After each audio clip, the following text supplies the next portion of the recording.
Hello, everybody. It's Ivan Wayne here, your host of The More You NoCo, a podcast about the community and ideas of Northern Colorado. Let's get with it. Today's NoCo representative is none other than Dr. Barry Braun. He is both a professor and the department head in the Health and Exercise Science Department at Colorado State University in Fort Collins. His office had these big, beautiful windows that were overlooking the lab that he's the executive director of, which we did not get to talk much about, but maybe there'll be a follow-up interview someday. And I wanted to thank Dr. Barry Braun because I randomly reached out through email because I've always been interested in health and exercise science, and he took a bit of a risk, just emailing this strange Ivan Wayne podcast guy back and saying, yeah, come to my office, even though I've never heard of you and never met you. That's how all of these people kind of come in contact with me, and I'm very grateful. Okay, here I sit in the office of Dr. Barry Braun, the professor and department head of the Health and Exercise Science is here at Colorado State University.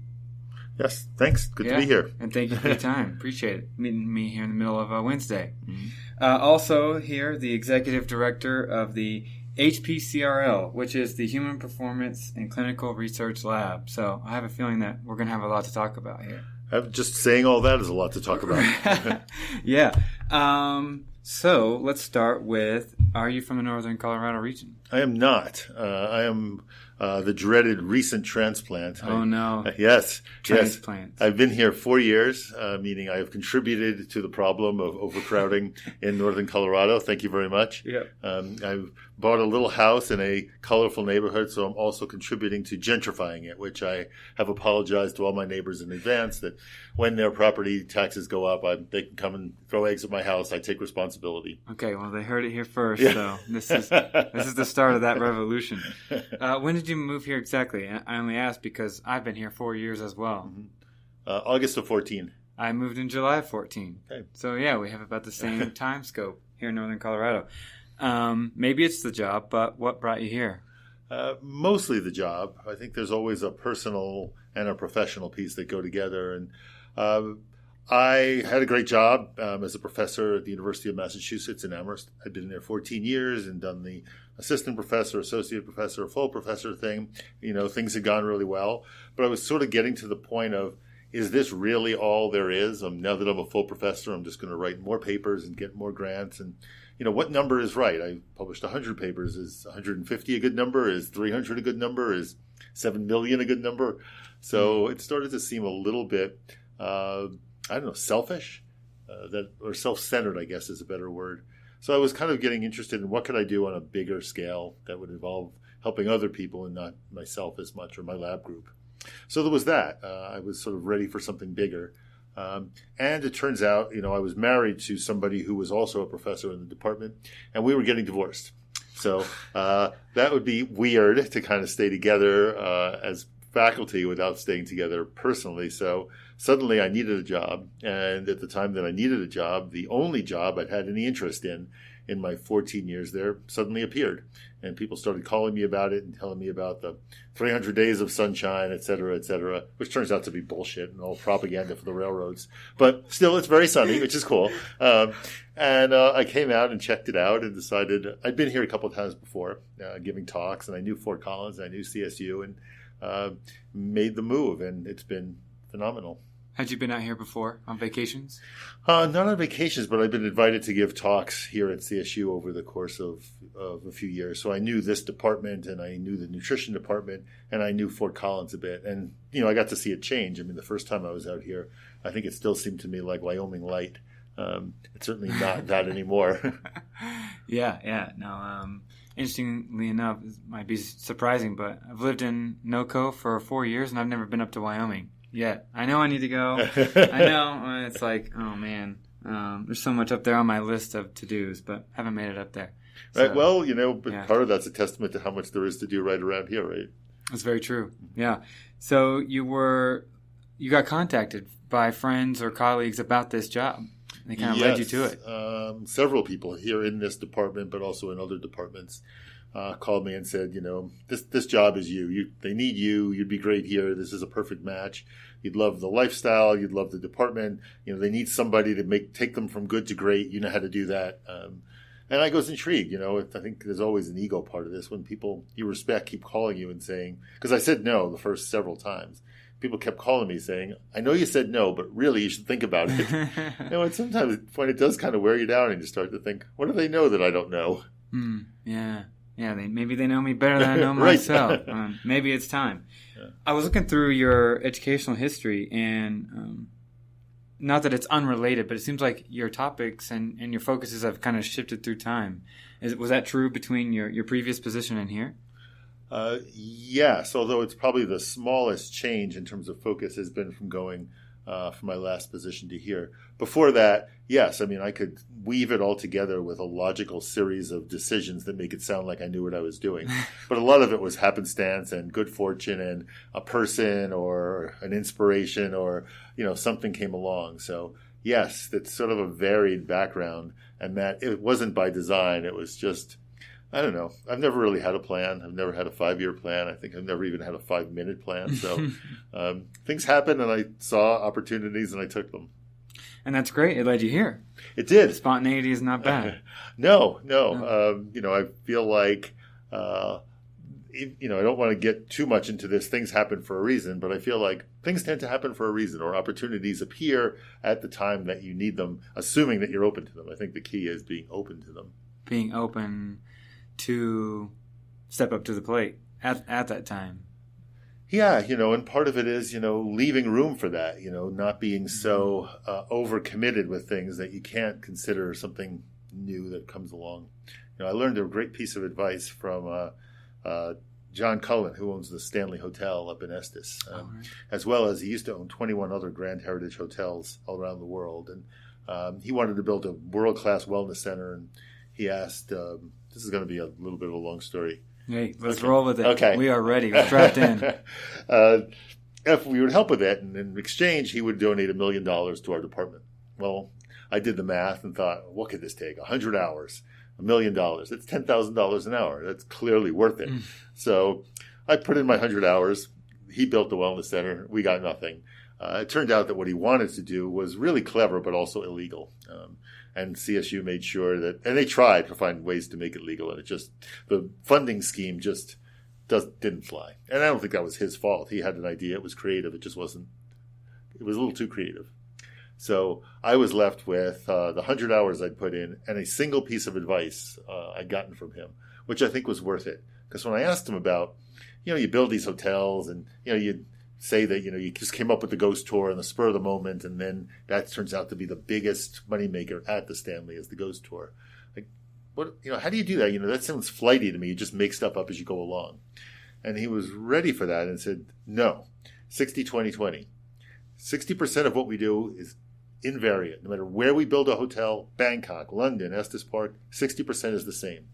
20% is kind of site specific. What is it about Bangkok that we should do? What is it about London that we should make sure we have? What is it about Estes Park that's unique? And then 20% we leave wide open and just be ready for opportunities as they come.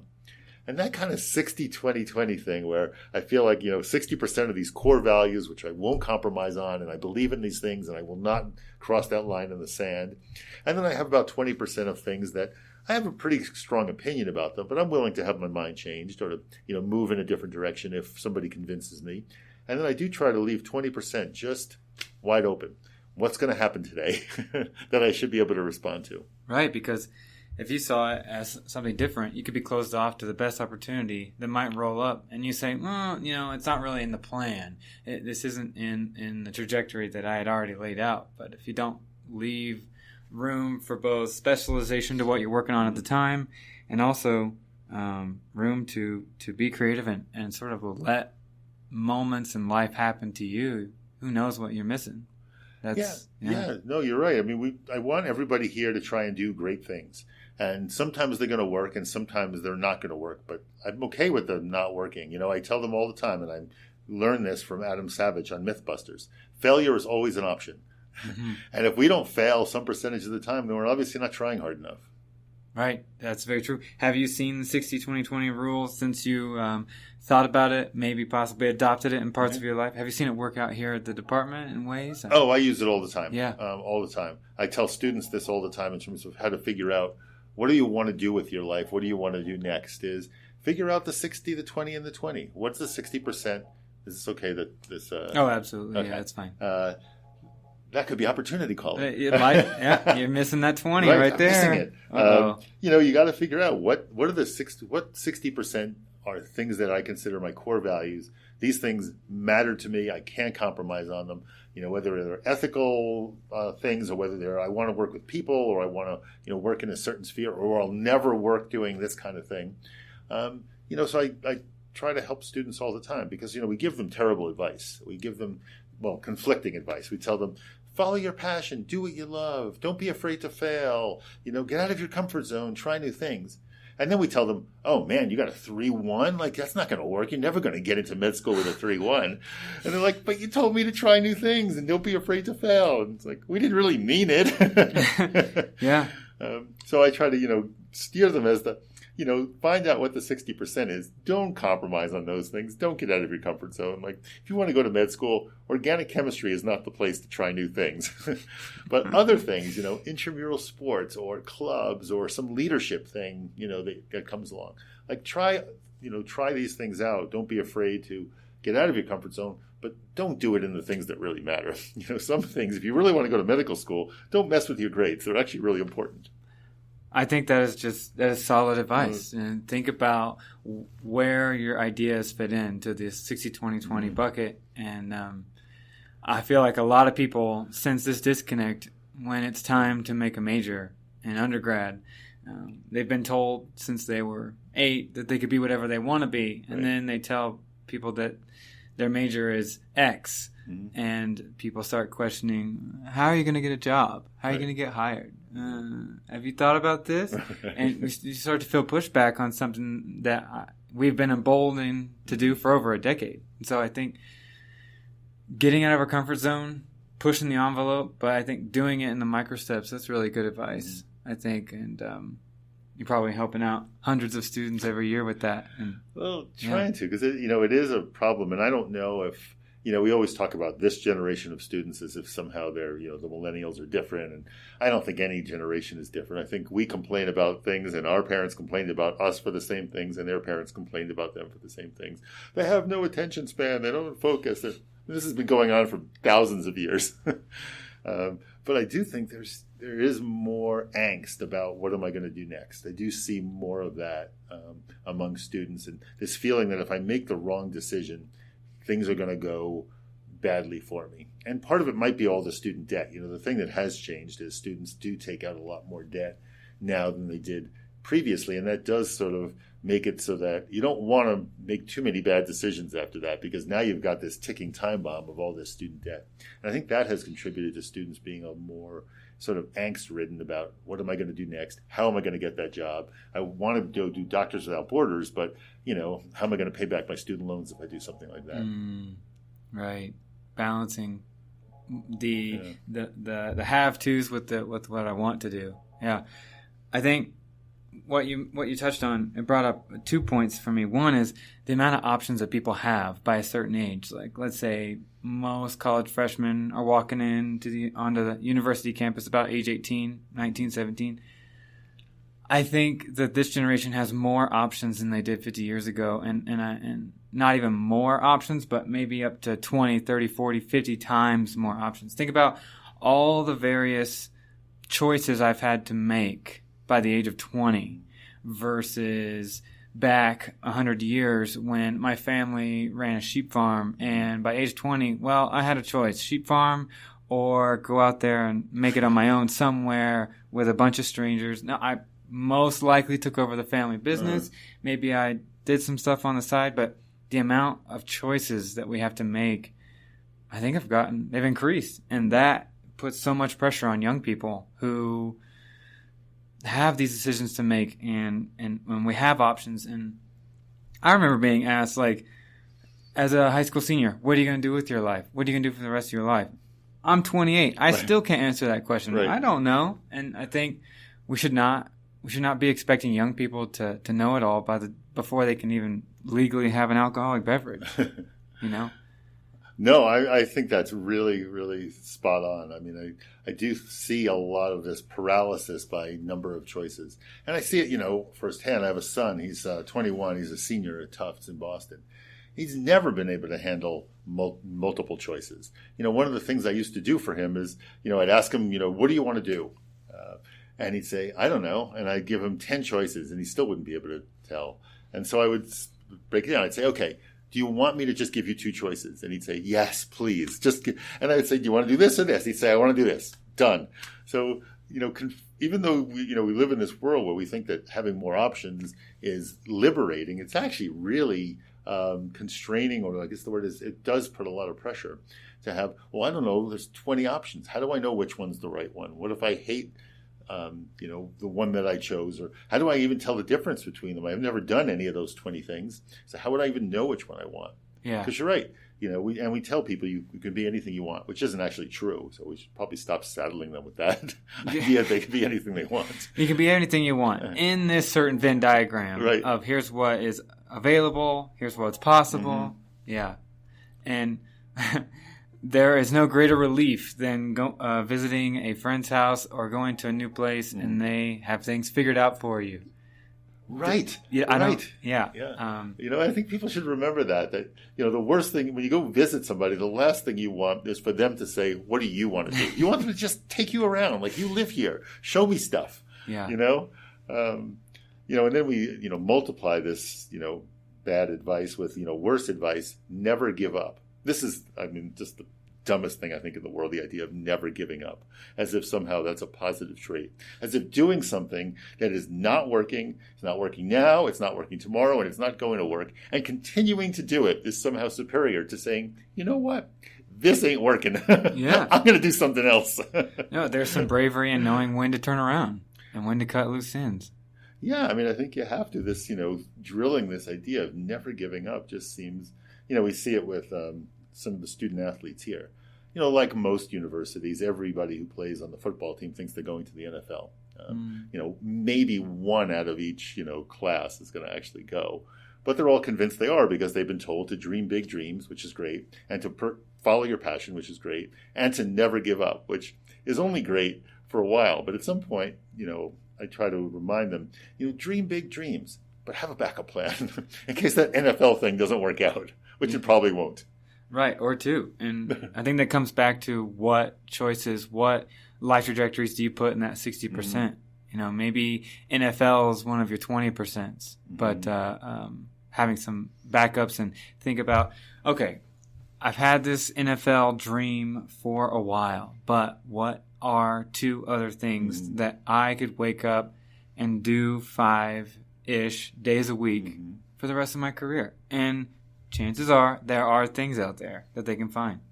And so, yeah, maybe never give up trying, but, to throw in the towel for everything, I think is what we want to avoid. But you're certainly correct in saying that, yeah, it's like the sunk cost fallacy is something. Have you heard of that before? What's it called? The sunk cost fallacy. So it is the idea that we continue with certain choices in life because we've already put in X amount of effort and hours. And, let's say that a business project is absolutely failing and the team does not want to turn around because they've already put 6 months and millions of dollars in. The sunk cost fallacy will nudge them in their brains. We should keep going because we've already put so much in it. Right. But the truth is, you have to stop and you got to assess it from now forward. Right. Sunk costs, they're gone. It can't be in the balancing act of what do I do from here. Well, if the question is from today forward, then you can't bring in any factors that have occurred before today. I think that's what a lot of people get into is, man, I put 3 years in accounting and now I don't know if I want to do accounting, but I've already done 3 years, so screw it, here we go. And then they end up in a career they may not like. And I think what you were talking about with never giving up, that it guilts people. People say, I've put so much into this dream, and now I have to let it go. Right. No, it's very true. And my son calls that the Concord fallacy. Oh, okay. He's too young, and you're too young to remember the Concord, but it was a supersonic. Supersonic was also a word that you have never heard. Probably a transatlantic plane called the Concord that was going to fly across in 3 hours, and it cost $1 bajillion, and it turned out it never really worked, or it never really became popular, but it kept going for exactly that reason, because there's so much money had been sunk into it. We can't stop now. We've already put $6 bajillion in it. Yeah. But you're right. The only thing that matters is, am I going to put 5 more cents into it now that I know it's not a good idea? Yeah, and just having the wherewithal to challenge yourself and say, when is the cutting point? When have we sunk enough already? Yeah, it's similar to the gambler's fallacy, right? That if you're sitting at a roulette table and black has come up 6 times in a row, what is the probability that red will come up next? People will say over 50%. Right. Well, it has to. Right. I'm sorry. That is not true. It's not true. Red 50%, right. Black 50%. And we all make hundreds of choices a day. And I think a lot of these assumptions are factoring into these choices. Sometimes it's what coffee to get at the Starbucks line. Sometimes it's, do I move 3 states for this job or do I not? And I think it's good to self-assess a lot of the time. Think about that stuff. It is.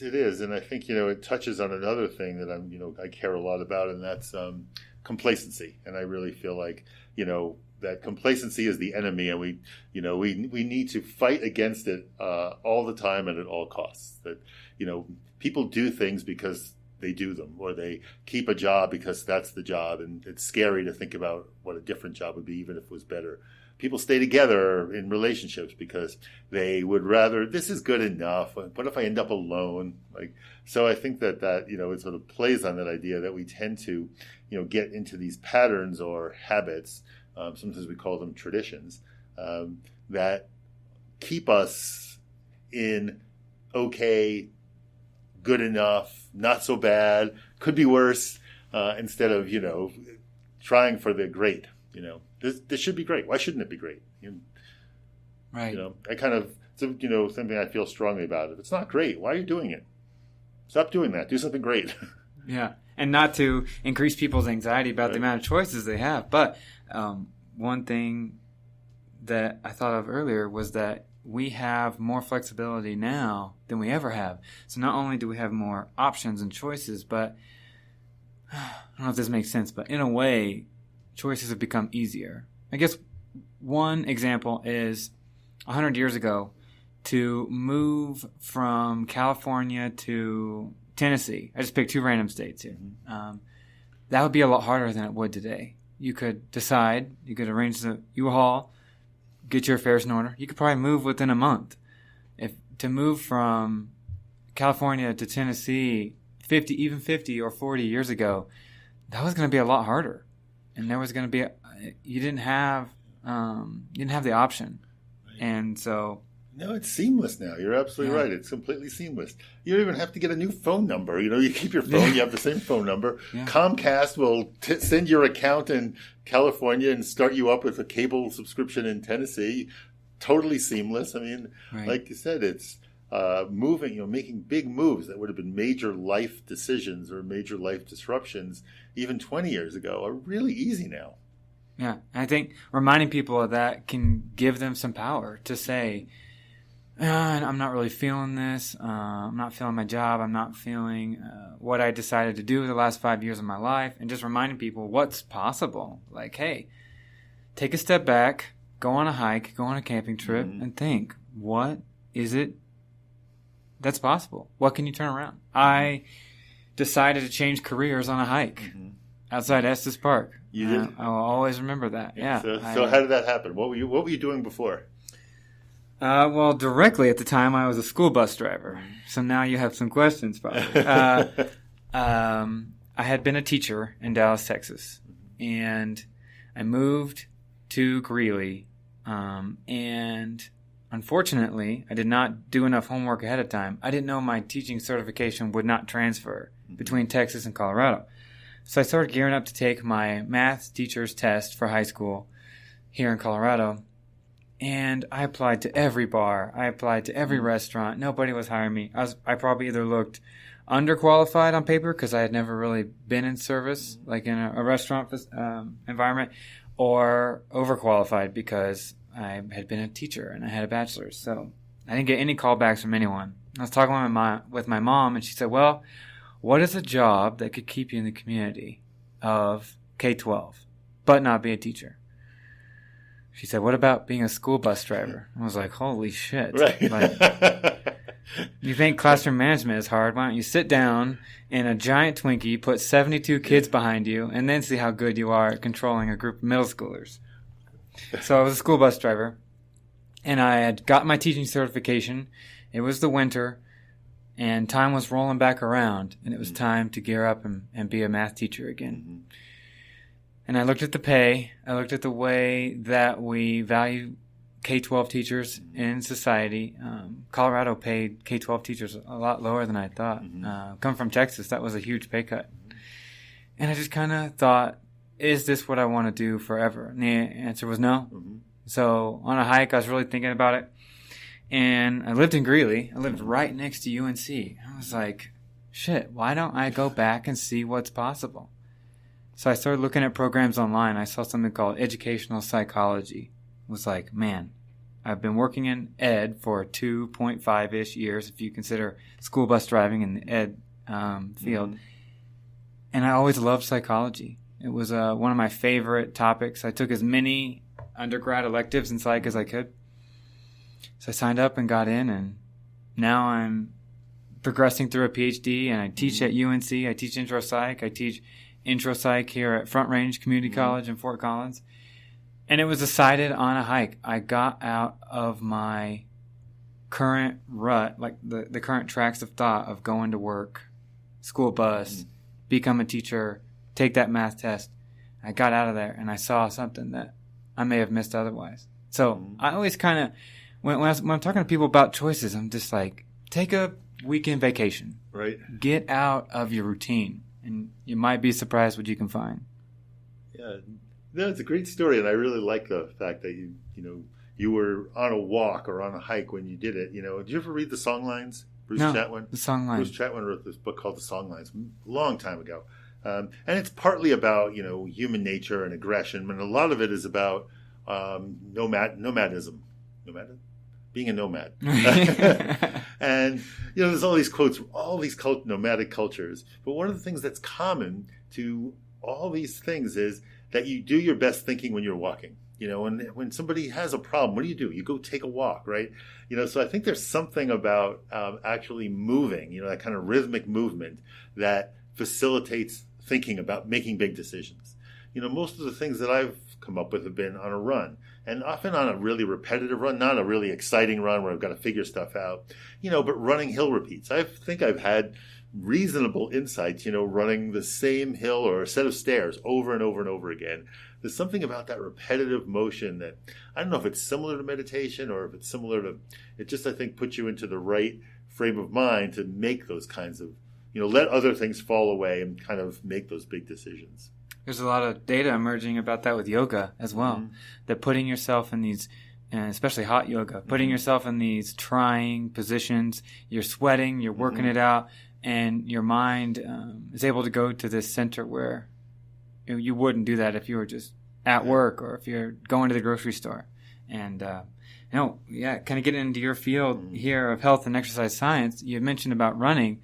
Do you know anything about how exercise, it starts the blood pumping more, it decreases inflammation over time if you get into a better exercise pattern, and in so many words, it allows you to think more clearly in general. Yeah, there's really good evidence that that physical activity of many kinds, really allows you to think more clearly. There's kind of a dose response, like you got to have some minimum to really get the effect, and there's certainly a maximum, and you can go over the top, and I've seen that personally.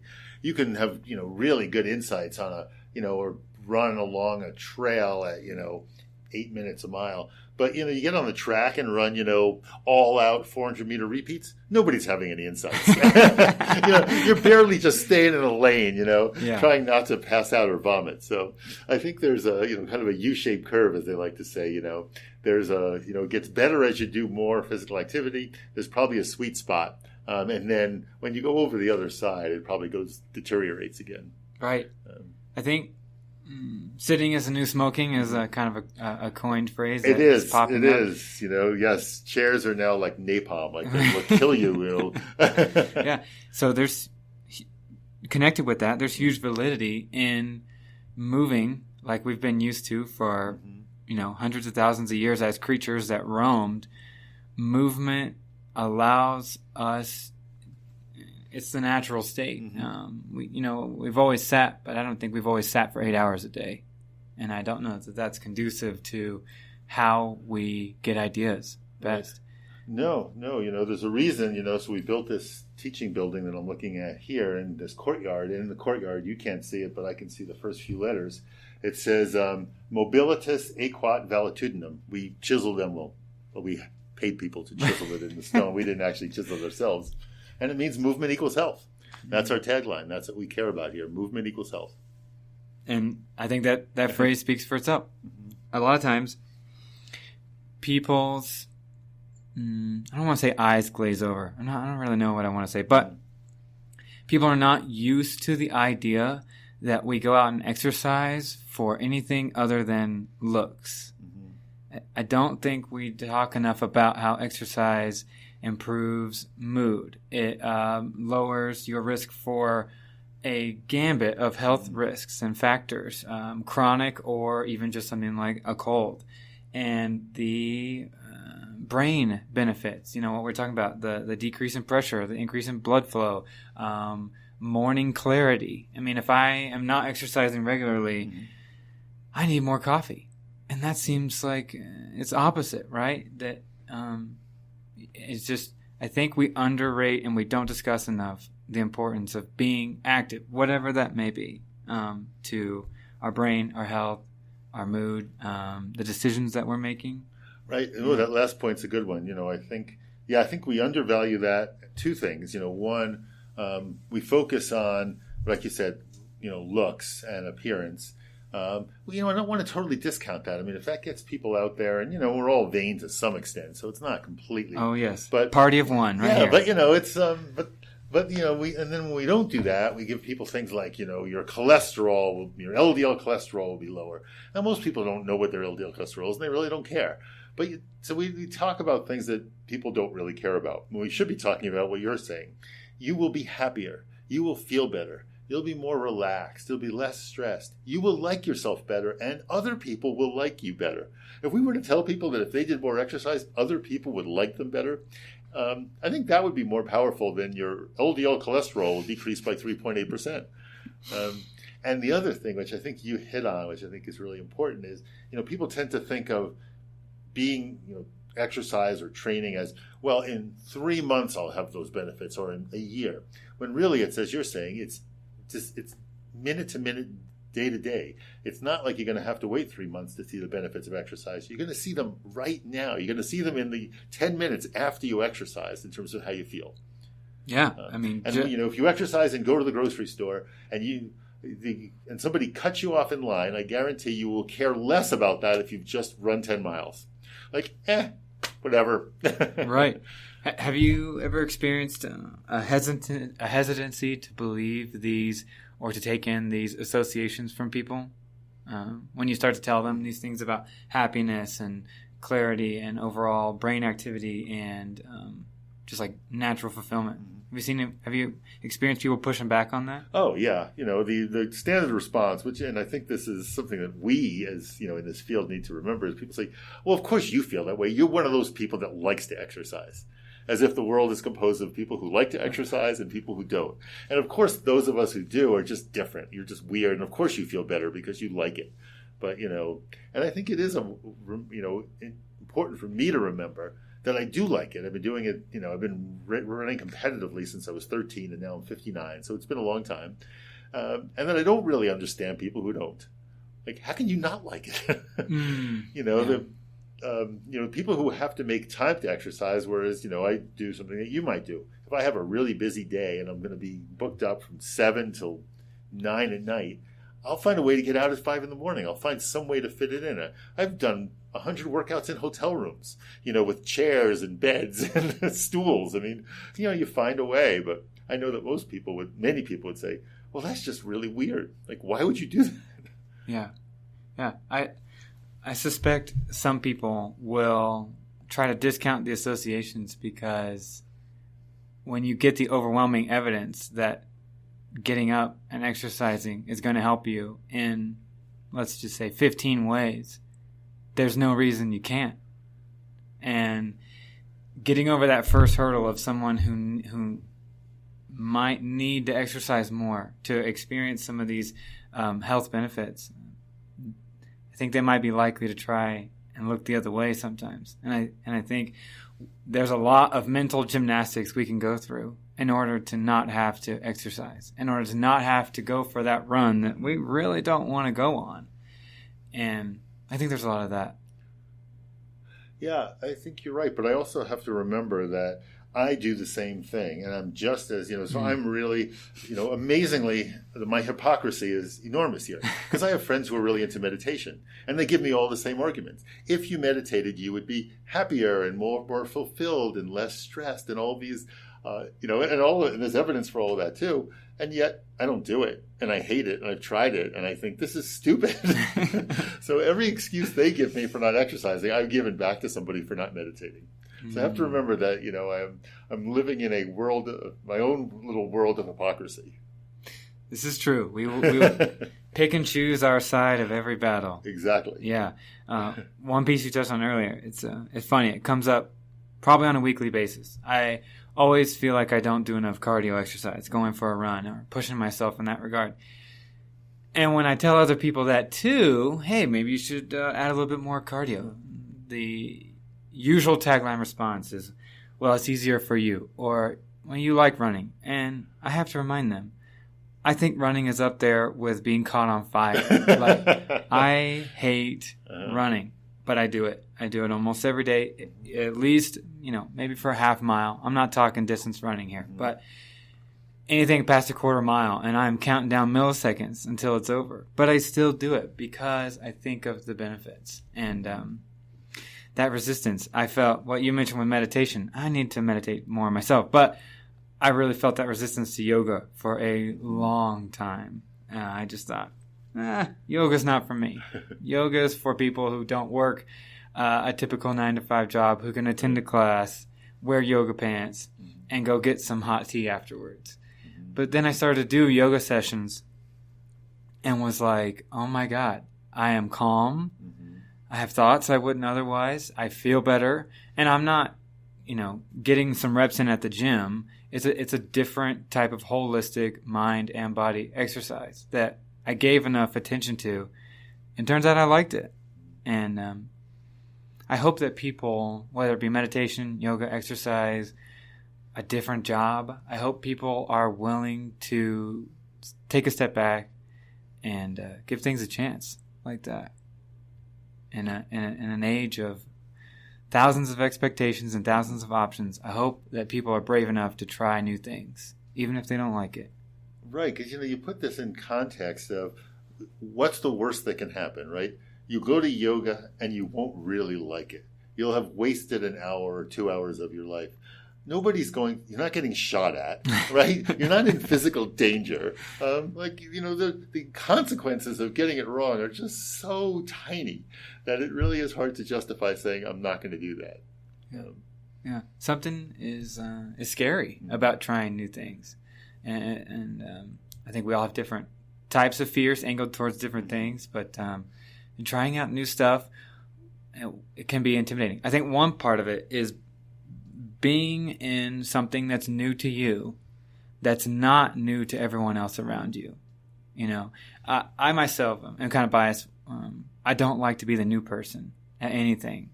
And I know that's silly, but I started a summer job and I was the new guy once again, just a couple of months ago. And everyone was teaching me things. I had to ask questions, swallow my pride, and I had to walk that walk again.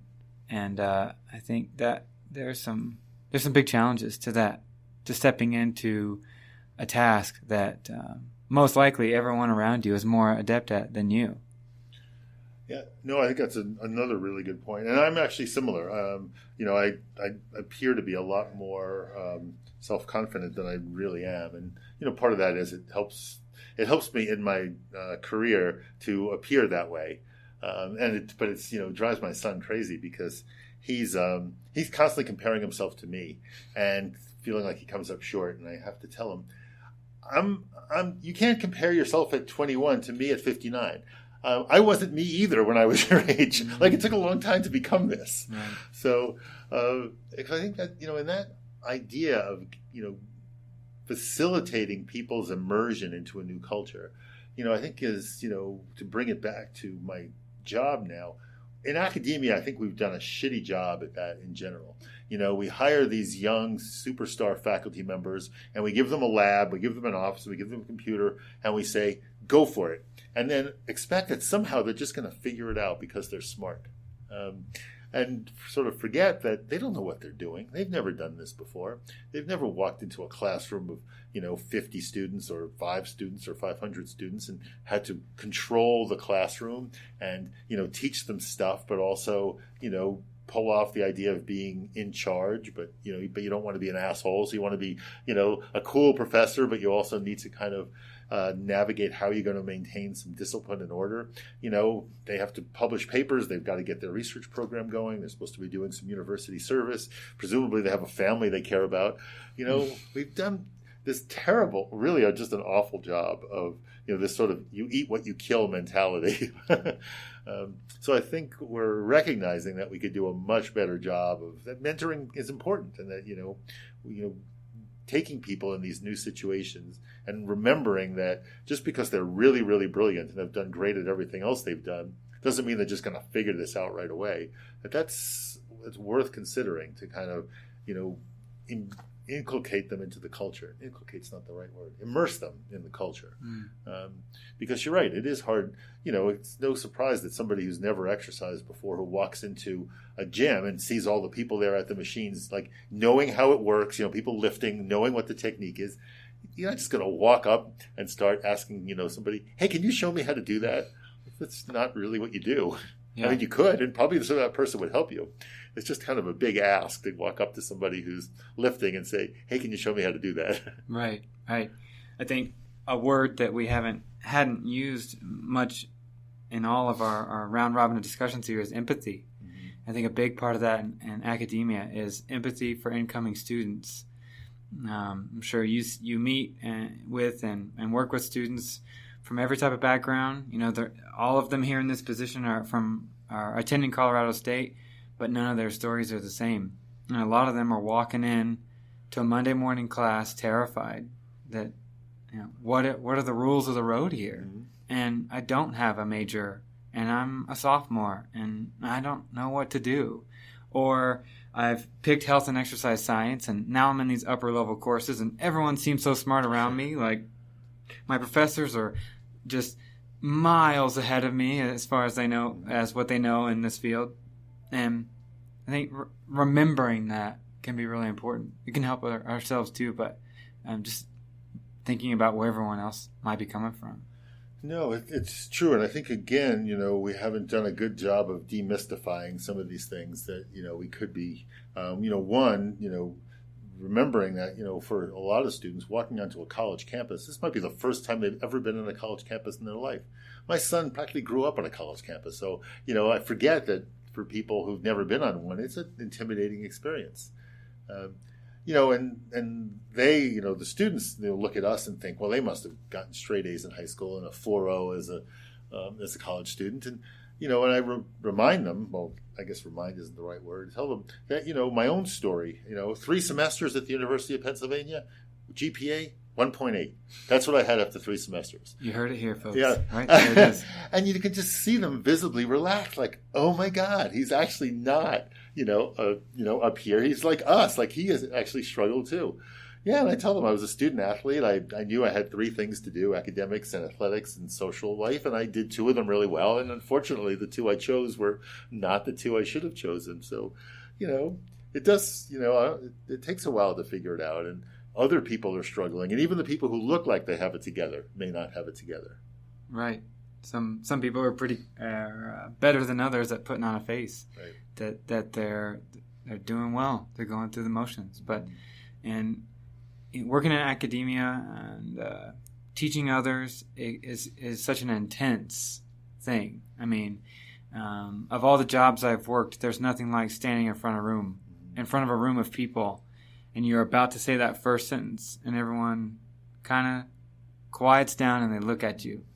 There are a few moments in life that are as intense as that, and I think it can help us to remember that everyone is on their own journey. We all have 100 questions in our brain for ourselves and for the world around us, and just remembering that, in a sense, we are in it together, especially, between coworkers and colleagues in your department, and all this, what you want from this department. You want a group of people who feel valued and they feel like they're getting what they want out of health and exercise science here at CSU.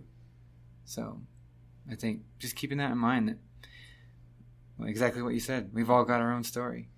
Right, and we're on the same team. I think the other thing that surprises students is to remind them that, you want to do well. And actually, we want you to do well because it makes us look good too. So we're kind of on the same side here. We're not really opponents. Yeah. We're not trying to confuse you. We're not trying to trick you or make you do badly. Like, we kind of want you to do well. It kind of helps us as well. Yeah, that's very true. I want to change gears here because I wrote down a bunch of questions. We haven't touched on any of them, and that's okay. That's great. First, I'm going to embarrass myself here. You got your master's in kinesiology. Kinesiology. What is that? It's just another word for it's science of movement or movement science. Okay. So it's kind of the term that many of our colleagues and peer institutions have converged on instead of calling it exercise science. And in fact, when I got my master's, it was still called exercise science, but the department changed its name to kinesiology, which happened when I came there as a faculty member many years later. I got there in 2000. We decided in about a month to change the name of the department from exercise science. And it took us 6 years then to figure out what to change it to. And we converged on kinesiology, which at some point I would like to see us consider that as well. Because, it would be nice if there was a common currency. I mean, chemistry departments call themselves chemistry. English departments call themselves English. It would be nice if we had a term that we all used. Yeah, that's very true. And then your bachelor's was in ecology and evolutionary biology. It was. Yeah. It was. So your fields are starting to sound, now that I know what that means, they're starting to sound more familiar to each other. I guess I didn't even know what that was. So one of my questions for you is how your interests formed over time through these slightly different but related fields that you've been working through since your bachelor's. Yeah, and some of it was, it comes down to people a lot of the time. So, I mean, I still have this, I think my first love is still evolutionary biology, and I still love that. I still try to use it whenever I can. I still feel like I'm going to come back to it at various points because, in some respects, the idea, as you mentioned, about movement and about, being physically active as the natural state, well, there is an evolutionary aspect to that. I have friends who are actually studying, sort of hunting, gathering, and, did we chase after our prey by running it down like an endurance runner? Was that like a method that early humans used to, find food? So it all overlaps at some points, or you try to make it overlap. But I feel like, the exercise physiology thing, I met somebody who was an exercise physiologist in 1986. I'd never even heard of it. I didn't even know it was a thing. I didn't even know it existed. But the idea that somebody would pay you money to do science about exercise, as soon as I heard that, I was like, this is real, I'm in. My two favorite things, science and exercise, I'm in. Where do I do it? How do I sign up? Where do I go? What do I do? Right. Yeah, that was the same thought process for me. It was like, I can make a career out of teaching psychology, which I had loved math too, and I enjoyed being a math teacher, but it was like, I can get paid to nerd out about my own brain and talk about subjective experience until I can't anymore. Sign me up. Here we go. That's I was looking on your bio page here on the Colorado State website, and one of your research focuses was use of exercise and pharmacology to prevent and manage type 2 diabetes. I want to touch on that a little bit. That's interesting. I'd heard some stuff about this, and it's fascinating. It is, because, diabetes is, obviously a big problem, and, we sort of jokingly call it a growth industry, which it is, unfortunately. And it really, again, by happenstance, I had finished my master's degree. I was more interested in athletic performance and how you optimize that. Was going out to Berkeley to do my PhD in nutrition with somebody who studied antioxidants and free radicals, but again, in a performance sphere. And then it turned out he was insane. Not the good kind either. Not the fun, quirky kind, but the real, run screaming from the room kind. So suddenly I'm in a PhD program. I have no advisor. I have no direction. I don't have anything to work on. And I met an old crotchety guy from New York. And I like old crotchety guys from New York because most of my family are these people. So we got along famously. He was rude and abrupt, and I loved that. And he was an MD PhD, but he'd done it backwards. He'd gotten his PhD first and then was so pissed off at the way he got treated by the MDs, he decided to go and become one so that he could be just as obnoxious. And in his research life, he studied the lactase transporter in the intestine to, uptake lactose. But in his clinical life, he was the pediatric diabetologist for San Francisco General Hospital. So he had this interest in diabetes, and he told me, that he would say to his patients, you should exercise. And they would say to him, like what? And he'd say, well, I don't know, exercise.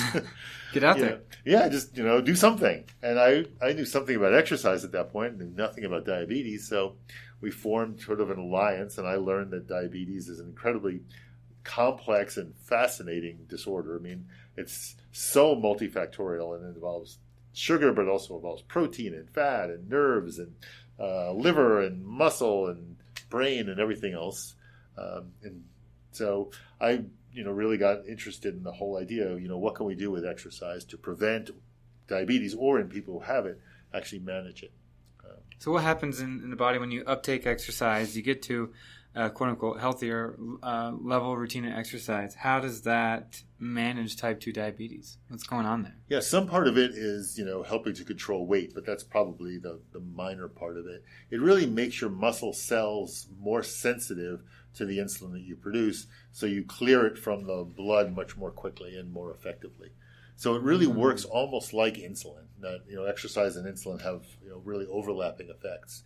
So, each time somebody exercises, they become more sensitive to the uptake of glucose or blood sugar into the muscle.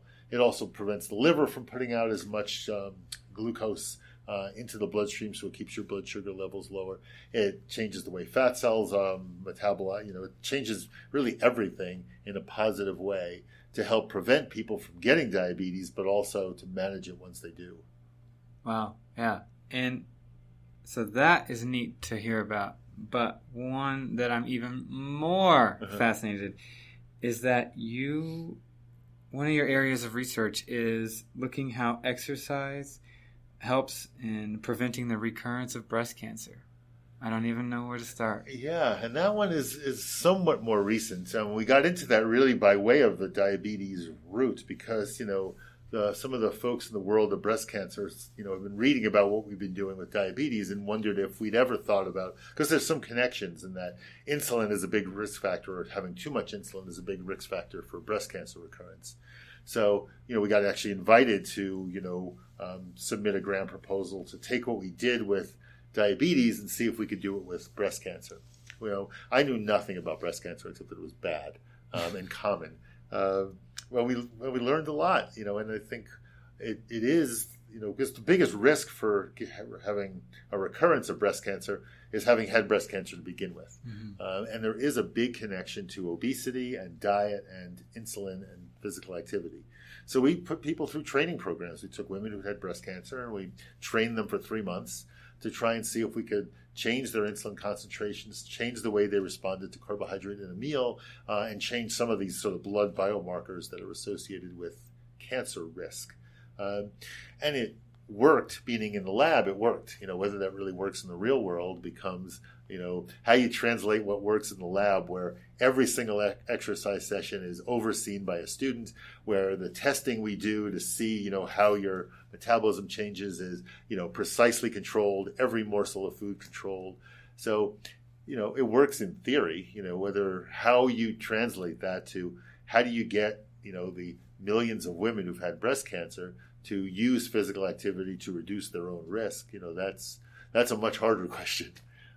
How do you get people to do it? How do you know what the right dose is? How much is too much? When do you start? Do you start when they're still in treatment? Do you start after treatment? How does it interact with the drugs that they're taking, especially post-treatment? So there's still a lot of questions to answer, but again, incredibly interesting. Yeah, when I first read that, I was like, I had this moment where that's what I have to ask about. That is just so. So you had mentioned it. You think that exercise might have a similar role in lowering the chance for recurrence of breast cancer through the way that the body handles incoming stuff with insulin, like carbs and such. So they're kind of a related thing with the type 2 diabetes and very the breast much. cancer. I mean, I think one of the things that we've figured out is that there is a lot of interaction between the same kinds of things that put you at risk for type 2 diabetes also put you at risk for breast cancer or the recurrence of breast cancer. And again, I think all of these, many of these diseases of aging are, sort of coalescing that, turns out that diabetes is a huge risk factor for Alzheimer's. So now, the Alzheimer's people call diabetes pre-Alzheimer's because there's such a strong connection between having diabetes and having Alzheimer's. So these all have different names, all these different diseases, but a lot of the pathology is really similar. And I think when you're talking about human life impact, we're talking about something huge here, where if there's a mediating cause that can cause breast cancer, Alzheimer's, type 2 diabetes, we're not saying it's the only thing, but if there's one thing going on that contributes to multiple diseases that are all unique with their different names, if you can do something for someone that alters that original component, you're saving lives. You're not just publishing papers anymore. No, and that's that's important. And we have a tendency in this field to oversell exercise as a panacea, right? It solves everything, it cures everything, which it doesn't. But it kind of does, in that it's at least beneficial for pretty much everything, whether it's cancer or diabetes or hypertension or depression or anxiety. I mean, there's just so many of these things that are all really positively impacted by being more physically active. And the only downsides are, you're more likely to sprain your ankle if you exercise than if you don't. You probably, so there's a few minor things, but the side effects of exercise are, generally pretty mild. Right. Yeah. Overwhelmingly positive. Right. If it keeps you from having to go on medications, which all have side effects. So, there's, again, I'm always hesitant to oversell it, except there's pretty good evidence that it's good for almost anything. Yeah. Yeah. Well, I want to be respectful of Dr. Braun's time here. I have two more questions I want to get to before I let you get back to your busy Wednesday here. First is, you mentioned a buzzword I wanted to come in here and ask you about, and that was carbs. Mm-hmm. Carbs are the newfound forever war enemy of the 21st century. We got states of ketosis. We got ketogenic diets, low carb diets. What's your take? What does your research show? I think nobody, the people who are vehemently anti-carbohydrate will never agree to this, but there's really good long-term studies now that have been done by really good research groups showing that long-term, meaning a year, 2 years, that they're eating a low or high carbohydrate diet works exactly the same for weight loss, works exactly the same for lipids, works exactly the same for blood pressure. People lose about the same amount of weight or don't. People lower their blood pressure by about the same amount or don't. What really is different is the individual variability, that some people respond to dietary change by dropping weight rapidly. Some people don't lose any weight at all. That's much bigger than the subtleties of high or low carbohydrate. But, all carbohydrates are not created equal. If you were to ask me, and people ask me this all the time, is there any place in your diet for a lot of simple sugars? Well, no. Unless you're in the middle of a marathon and, are running out of fuel, or you work out 5 times a day, which I know people who do, and, you desperately need carbohydrate, that should people live on, a lot of simple carbohydrate? It's calories. There's not a lot of nutrition that goes along with it. So I'm not against complex carbohydrates. I'm not against carbohydrates that contain fiber. I'm not against indulgences of simple sugars, but should they be a big part of your diet? Of course not.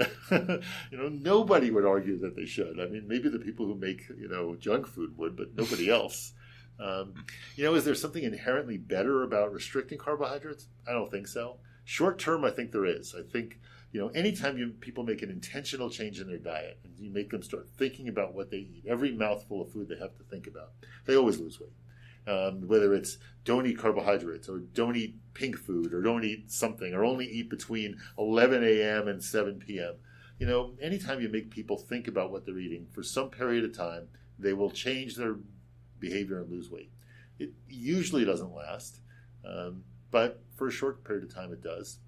So, I've spent, when the Atkins diet came out, I probably spent more of my time trying to defend the idea that there's nothing inherently dangerous about carbohydrates.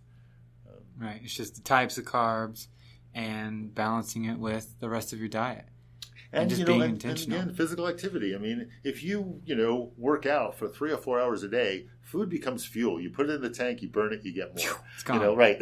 Yep. Doesn't matter. You can make, I always tell people, if you're really physically active, you can get away with a lot of nutrition sins. If you don't do any exercise, you better start really paying attention to your diet because that's all you got. Oh, that's very true. Oh, got a knock at the door here.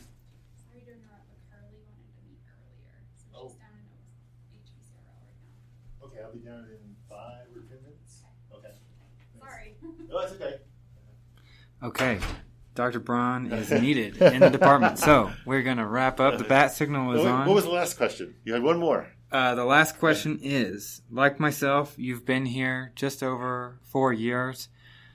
What is a major thing that comes to mind when you think about enjoyment in northern Colorado? What is something that has really stuck out to you? We didn't cover a lot of your moving around, but it seems like you lived most of your life on the coasts, either west and east coast. This is my first landlocked state. First landlocked state. Living here in Fort Collins, what have you enjoyed? I know this is going to sound ridiculous. People here are just fundamentally nicer than they are anywhere else I've ever lived. Just more relaxed or more helpful or more happy or just generally sunnier dispositions. I don't even know how to explain it. I don't know if it's the sunshine, the 300 days, or the mountains, or people move here, it's sort of self-selecting. But people are really, really just generally nice here. I know I don't know if that sounds ridiculous, but it's absolutely true to me. I ask a question somewhat similar to that to all the podcast guests, and it's either that or the mountains. That has become a theme, is just the people of northern Colorado and the general vibe of being here. So thank you very much, Dr. Braun. Wrap this up. And if anyone wants to reach out with amazing questions about your work, research, anything, if they want to connect with you, is email the best format? It is. Okay, and that email is listed there for Dr. Barry Braun, Professor and Department Head of Health and Exercise Science on the CSU website. That's how I found you. So thank you very much for your time. Good. No, it's been fun. Thank you. Absolutely. I want to say a very special thanks to Russell Isaac Long, the man responsible for writing and mixing all the music tracks used here at the NoCo. If you'd like to access any content in addition to these episodes, check us out on Instagram, Facebook, and Twitter at TheMoreYouKnow. If you have ideas for people you'd like to hear on the show, hit us up at the email themoreyouKnowco@gmail.com. Until next time, peace!